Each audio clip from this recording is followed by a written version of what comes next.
Assalamualaikum warahmatullahi wabarakatuh. Perkenalkan, nama saya Jerry Saputra dari RA2 Manajemen semester 2. Saya di sini akan mengerjakan UAS pengantar teknologi informasi.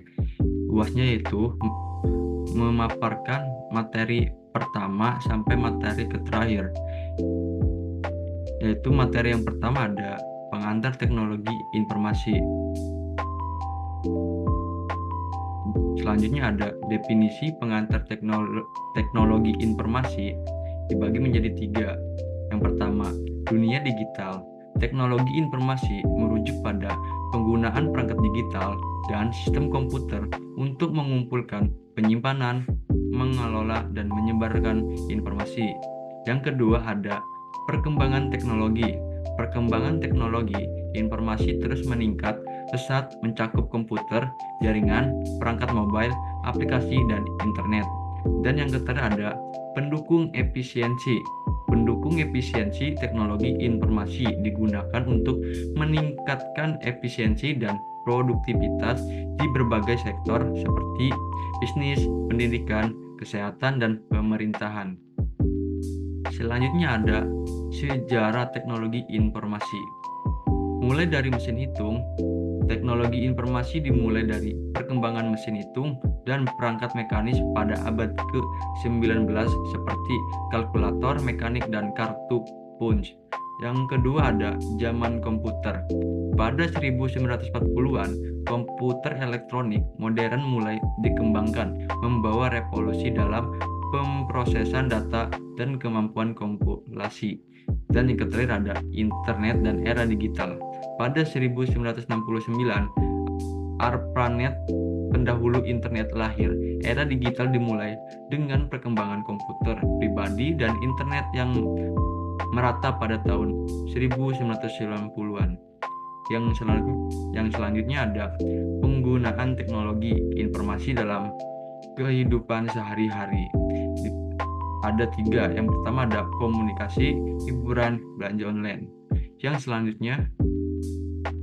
selanjutnya ada peran teknologi informasi dalam bisnis, dibagi menjadi 3. Yang pertama ada kolaborasi, yang kedua pemasaran dan penjualan, dan yang ketiga ada pengambilan keputusan. Selanjutnya ada tantangan dalam implementasi teknologi informasi.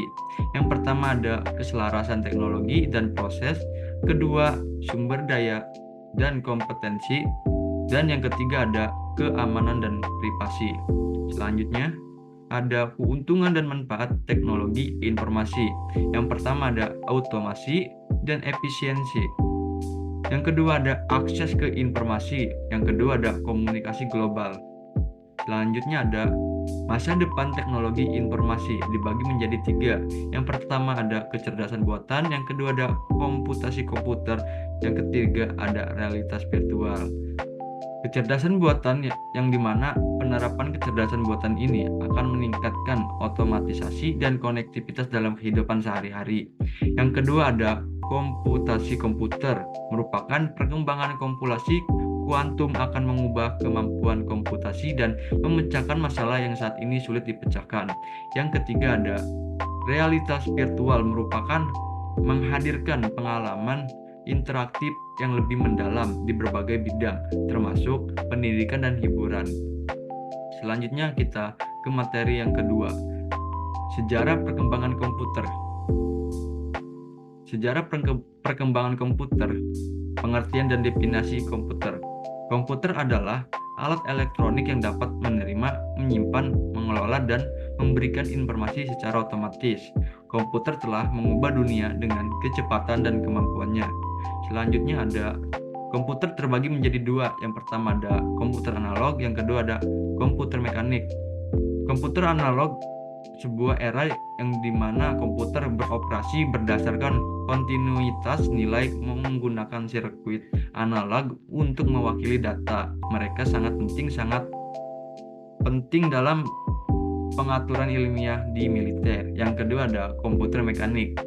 Komputer yang menggunakan perpindahan fisik atau mesin untuk melakukan perhitungan. Contohnya adalah mesin hitung bebek, menyumbangkan kontribusi penting bagi perkembangan teknologi komputer. Selanjutnya ada generasi komputer. Yang pertama ada generasi komputer yang pertama dibagi menjadi 3, yaitu komputer tabung vakum, 2 programmable Rechner, yang ketiga ada Unipat 1. Terus yang selanjutnya ada generasi komputer yang kedua dibagi menjadi 3. Yang pertama ada transistor, yang kedua ada kartu ponsel, dan yang terakhir ada komputer arsitektur pipa. Selanjutnya ada generasi komputer yang ketiga dibagi menjadi 4. Yang pertama yaitu sirkuit terpadu, sistem operasi, PC dan personal komputer. Yang keempat ada GUI dan MOS. Dan yang terakhir ada generasi komputer keempat dibagi menjadi 3, yaitu yang pertama perkembangan jaringan, yang kedua teknologi bergerak, dan yang ketiga ada computing yang lebih cepat. Selanjutnya ada kita ke materi yang ketiga, dasar perangkat keras. Dasar perangkat keras dibagi menjadi 3. Yang pertama ada inti dari komputer, yang kedua ada alat input dan output, yang ketiga sistem komputer. Yang pertama ada inti dari komputer, merupakan pusat pengolahan yang bertanggung jawab untuk menjalankan semua operasi yang diperlukan. Yang kedua ada alat input dan output, dibagi menjadi 4. Yang pertama ada keyboard, monitor, printer, dan mouse. Yang ketiga ada sistem komputer, dibagi menjadi 3, yaitu yang pertama komponen, yang kedua sistem operasi, yang ketiga ada perkembangan. Selanjutnya ada alat penyimpanan. Yang pertama ada hard drive atau HDD. Hard drive adalah salah satu alat penyimpanan utama dalam komputer. Yang kedua ada solid state drive, SSD. SSD adalah alternatif modern untuk hard drive yang menghasilkan kerja yang lebih cepat. Dan yang ketiga ada flash drive. Flash drive adalah alat penyimpanan portable yang praktis. Pelajari tentang ukurannya yang kecil namun kapasitas penyimpanan yang besar. Selanjutnya ada materi yang keempat. Materi yang keempat ada program dan sistem software, yang dimana ada konsep program dan sistem software dibagi menjadi 3. Ada tujuan konsep program dan sistem perangkat lunak, yaitu konsep program dan sistem perangkat lunak bertujuan untuk memahami struktur, fungsi, dan perilaku perangkat lunak serta memastikan bahwa program yang dibangun dapat memenuhi kebutuhan pengguna dengan efisiensi dan kualitas tinggi. Yang kedua ada definisi konsep program dan sistem perangkat lunak, yaitu lunak konsep program dan sistem perangkat lunak merujuk pada standar, prinsip, dan teknik yang digunakan dalam merancang, mengembangkan, dan memelihara perangkat lunak. Hal ini meliputi proses, metode, dan alat yang terlibat dalam siklus hidup perangkat lunak. Dan yang ketiga ada elemen-elemen konsep program dan sistem perangkat lunak. Konsep program dan sistem perangkat lunak terdiri dari elemen seperti analisis kebutuhan, desain arsitektur, pengkodean, pengujian, pemeliharaan, dan dokumentasi. Semua elemen ini saling terkait dan merupakan bagian integral dalam pengembangan perangkat lunak. Selanjutnya ada metode pengembangan program dan sistem perangkat lunak, dibagi menjadi 3. Ada waterfall. Waterfall merupakan metode pengembangan perangkat lunak yang mengikuti alur linear dan terstruktur. Yang kedua ada agile, metode pengembangan perangkat lunak yang adaptif dan kolaboratif. Yang ketiga ada DevOps, merupakan metode pengembangan perangkat lunak yang menggabungkan pengembangan dan operasi.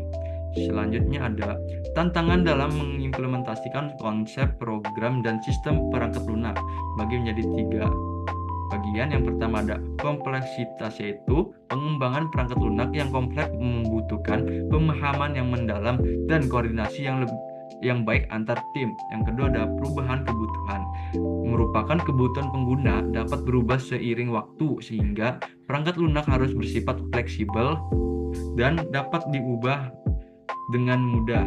Yang selanjutnya ada kualitas dan keamanan, merupakan memastikan kualitas dan keamanan perangkat lunak adalah tantangan yang terus-menerus mengingat adanya ancaman keamanan yang terus berkembang. Selanjutnya kita ke materi yang kelima, mengenal proses kata sampai dengan publishing. alat kerja dan fitur Word yang mempermudah pengolahan data dibagi menjadi 4, yaitu yang pertama fitur kolaborasi, yaitu kontribusi dan pembaruan yang mudah antar pengguna. Yang kedua ada tools penyuntingan PDF, yaitu memudahkan konversi dokumen menjadi format PDF atau sebaliknya. Yang selanjutnya ada spelling dan grammar check, merupakan mendeteksi dan memberi saran pada kesalahan penulisan. Yang selanjutnya ada word art dan insert media, yaitu mempercantik tampilan dokumen dengan menambahkan gambar, video, atau desain grafis. Selanjutnya sejarah desktop publishing dibagi menjadi 3. Yang pertama ada 1980, 1980S, dan sampai sekarang. Next. Spreadsheet sebagai alat pengolahan data dibagi menjadi 3. Pertama, laporan keuangan, menyajikan data keuangan dalam bentuk tabel sehingga mudah dibaca dan dipahami. Yang kedua ada perencanaan fitness, merupakan mencatat jadwal senam dan latihan untuk memantau kemajuan perawatan kesehatan. Yang ketiga ada perencanaan proyek, membuat jadwal dan rencana pemenuhan proyek dalam waktu. Selanjutnya, software statistik dibagi menjadi 3. Yang pertama ada SPSS, software untuk memproses data statistik dan analisis data. Yang kedua ada Microsoft Excel, software untuk membuat grafik dan tabel serta melakukan pengolahan data sederhana. Dan yang ketiga ada SAS, merupakan software lengkap untuk memproses dan analis data statistik pada skala besar. Yang selanjutnya ada materi yang keenam, apresiasi grafik hypermedia dan multimedia dalam presentasi. Pengertian grafik dibagi menjadi 4, ada komunikasi visual, merupakan grafik adalah representasi visual dari data atau informasi yang digunakan untuk menyampaikan pesan dengan cara yang menarik dan mudah dipahami. Yang selanjutnya ada tingkat efektivitas, grafik dapat membantu meningkatkan tingkat pemahaman, daya ingat, dan minat pada suatu materi yang disajikan. Selanjutnya ada kreativitas, merupakan grafik kemungkinan penambahan kreativitas dalam menyampaikan informasi dengan berbagai bentuk, ukuran, warna, dan tata letak. Selanjutnya ada visualisasi data, merupakan grafik menjadi alat penting untuk mempresentasikan data statistik atau kompleks secara jelas dan mudah dimengerti.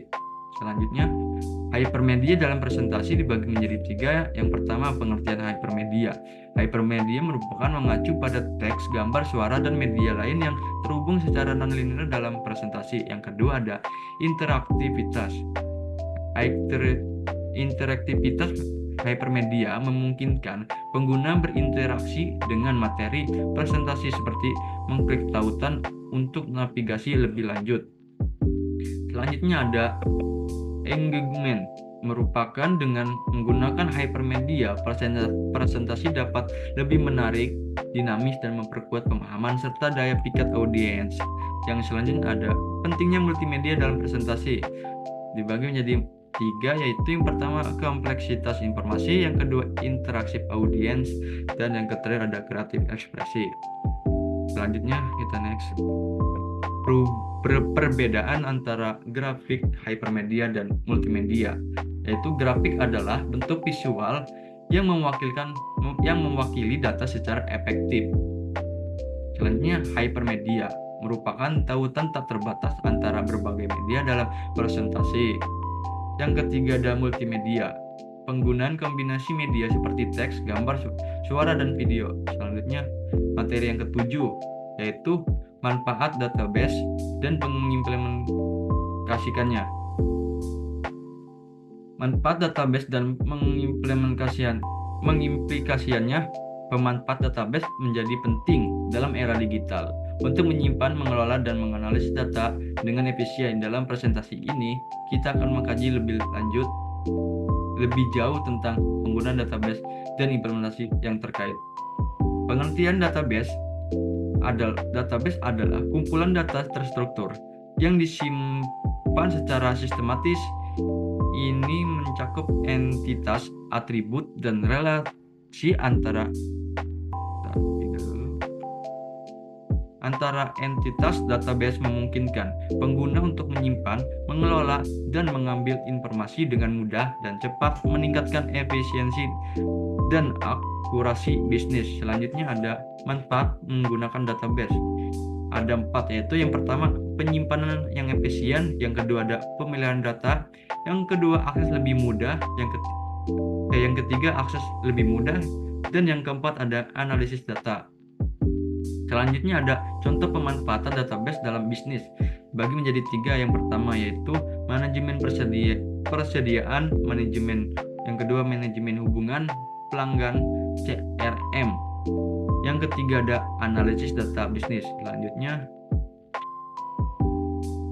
pentingnya keamanan data dalam menggunakan database.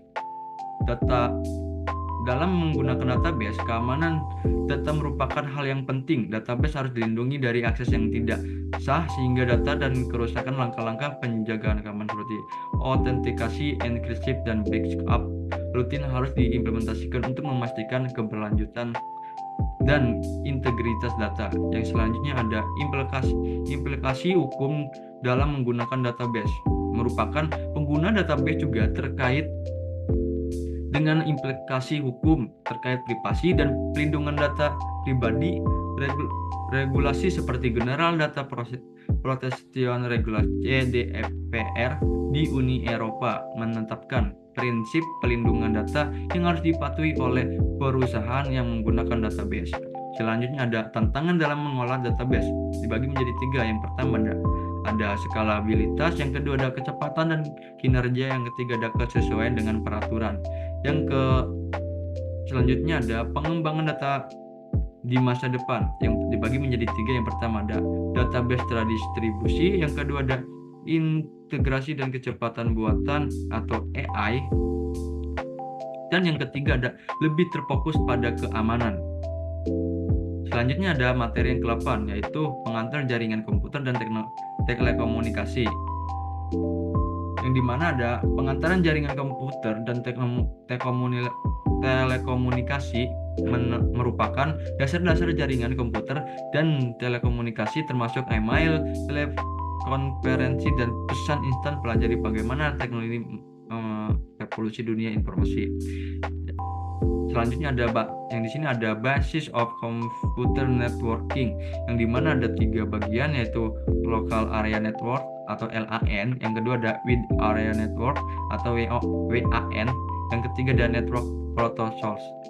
Terus selanjutnya ada the power of email atau kekuatan email, yang dibagi menjadi 3. Komunikasi yang efisien, meningkatkan kolaborasi konektivitas global. Terus selanjutnya ada teleconferencing,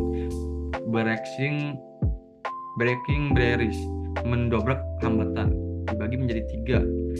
Itu pertemuan virtual, yang kedua ada konferensi video, yang ketiga ada webinar. Selanjutnya instant messaging on setting in real time, bagi menjadi 3, yaitu yang pertama komunikasi waktu nyata, yang kedua obrolan grup, yang ketiga kehadiran virtual. Selanjutnya ada transforming the world of information, yang dibagi menjadi 3, yaitu yang pertama akses instan ke informasi, yang kedua efisiensi bisnis, yang ketiga ada internet di segala atau LOL. Selanjutnya materi ke-9, pengenalan internet.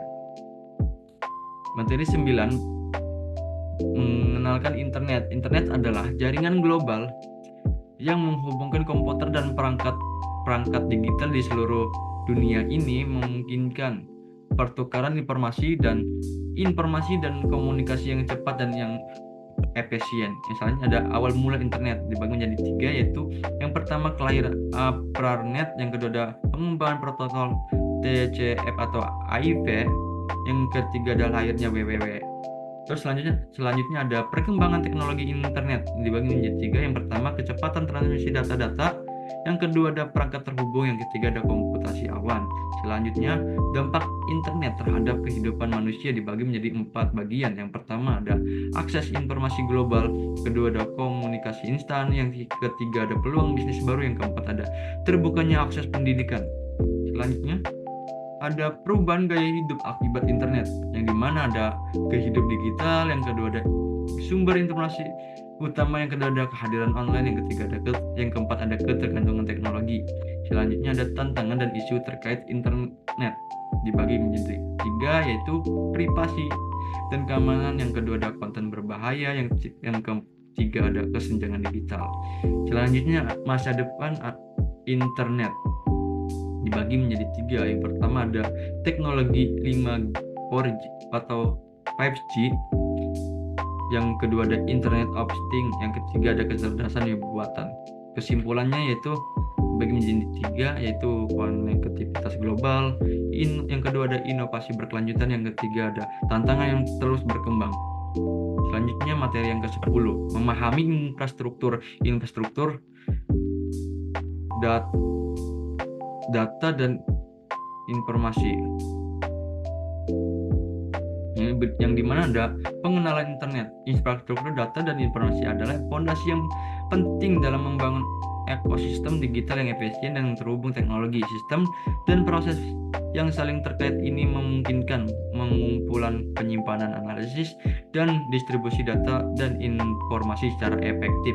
Yang selanjutnya ada definisi dan konsep dasar infrastruktur data dibagi menjadi tiga. Yang pertama ada basis data, yang kedua ada konektivitas, yang ketiga ada server dan penyimpanan. Selanjutnya ada komponen utama infrastruktur data yang dibagi menjadi 4, yaitu yang pertama perangkat keras, yang kedua ada perangkat lunak, yang ketiga ada sumber daya, dan yang terakhir proses dan alur kerja.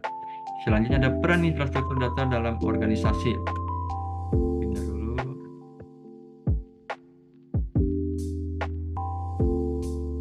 Yang dimana dengan infrastruktur data yang andal, organisasi dapat memanfaatkan data sebagai aset strategis, menganalisis secara mendalam, dan mengubahnya menjadi wawasan yang berharga untuk memperkuat posisi kompetitif di pasar. Selanjutnya ada manfaat infrastruktur data yang efektif, dibagi menjadi tiga, yaitu yang pertama meningkatkan efisiensi, yang kedua mengambil keputusan lebih baik, yang ketiga ada informasi dan pengembangan produk. Yang selanjutnya ada tantangan dan mengembangkan infrastruktur data yang dibagi menjadi 4. Yang pertama yaitu kompleksitas, yang kedua keamanan dan privasi, yang ketiga ada sumber daya terbatas, dan yang terakhir ada perubahan teknologi. Selanjutnya teknologi pendukung infrastruktur data, yang dimana ada 3 bagian. Yang pertama ada database dan sistem penyimpanan, yang kedua ada jaringan dan konektivitas, yang ketiga ada analitik dan visualisasi data. Lalu selanjutnya ada prinsip-prinsip desain infrastruktur data yang dibagi menjadi 4. Yang pertama yaitu scalable dan tahan lama, yang kedua ada keamanan dan privasi, yang ketiga interoperabilitas, dan yang terakhir ada efisiensi biaya. Selanjutnya ada tren dan perkembangan terkini dalam infrastruktur data, merupakan perkembangan teknologi yang telah membawa perubahan signifikan dalam infrastruktur data. Saat ini kami melihat tren-tren seperti peningkatan penggunaan cloud computing, adopsi big data dan analitika, serta implementasi Internet of Things (IoT) dan edge computing. Selain itu, muncul juga teknologi baru seperti blockchain dan machine learning yang semakin terintegrasi dalam infrastruktur data. Hal ini memungkinkan organisasi untuk mengelola data secara lebih efektif, efisien, dan lebih aman. Selanjutnya ada materi yang ke-11, ada 2 subbab. Yang pertama ada infrastruktur data, dan yang kedua ada keamanan komputer. Infrastruktur data Infrastruktur data adalah rangkaian teknologi, perangkat keras, perangkat lunak, dan proses yang diperlukan untuk mengumpulkan, penyimpanan, memproses, mengolah, dan menganalisis data secara efisien yang aman. Ini mencakup semua elemen yang memungkinkan organisasi untuk menggunakan data sebagai aset strategis, mendukung pengambilan keputusan yang berbasis data, dan mendorong inovasi. Selanjutnya, infrastruktur data dibagi menjadi 4. Ada 4 di sini. Penyimpanan data ada 3, yaitu yang pertama database, data warehouse, yang ketiga ada data lakes. Selanjutnya ada pengolahan data dibagi menjadi 3. Yang pertama server, yang kedua ada computing, yang ketiga cloud computing. Selanjutnya ada manajemen data dibagi menjadi 3. Yang pertama data governance, yang kedua ada data integration, yang ketiga ada metadata management. Selanjutnya ada keamanan data dibagi menjadi 3. Encryption, access control, monitoring, and auditing. Selanjutnya ada analitik dan visualisasi dana, yaitu ada analitik dan visualisasi. Selanjutnya jaringan dan konektivitas bagi menjadi 3, yaitu bandwidth, yang kedua latency, yang ketiga virtual private network atau VPN. Selanjutnya ada backup dan pemulihan data, yang dimana ada 2 bagian, backup dan disaster recovery. Selanjutnya ada manajemen API dibagi menjadi 2, API gateway, yang kedua ada API documentation. Yang selanjutnya ada platform data, yang dimana ada big platform, yang kedua ada real-time data processing. Selanjutnya ada pentingnya infrastruktur data. Infrastruktur data yang kuat memungkinkan organisasi untuk mengelola data dengan efisien dan aman. Yang kedua ada menggunakan data untuk mengambil dan keputusan yang lebih baik. Yang ketiga ada mendukung analisis data yang mendalam dan inovasi berbasis data. Selanjutnya ada memastikan ketersediaan dan integritas data dalam situasi bencana. Yang terakhir ada mematuhi regulasi dan keamanan data yang berlaku. Selanjutnya ada keamanan dan kepatuhan, merupakan pemantauan dan audit infrastruktur data, memungkinkan pemantauan perkembangan dan audit yang membantu menjaga keamanan data dan kepatuhan terhadap regulasi. Selanjutnya ada biaya tinggi, yang dibagi menjadi 2, investasi awal dan biaya operasional. Selanjutnya ada kompleksitas dan kesulitan implementasi, dibagi menjadi 2. Yang pertama ada integritas sistem, yang kedua ada keterampilan teknis. Selanjutnya kesimpulan, infrastruktur data adalah fondasi dari informasi digital dan inovasi berbasis data di berbagai industri, memungkinkan perusahaan untuk tetap kompetitif di era informasi. Selanjutnya ada keamanan komputer. Keamanan komputer dibagi menjadi 7 bagian. Yang pertama ada keamanan data dan keamanan data pribadi. Yang kedua ada pencegahan penipuan dan kejahatan cyber, phishing dan penipuan online. Yang ketiga ada keberlangsungan operasional, gangguan operasional. Yang keempat ada kepatuhan terhadap regulasi peraturan perlindungan data. Dan yang kelima ada perlindungan terhadap ancaman internal penggunaan dalam yang berbahaya.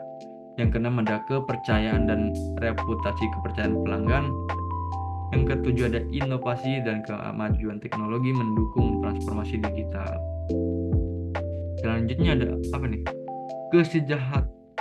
Kejahatan di dunia komputer.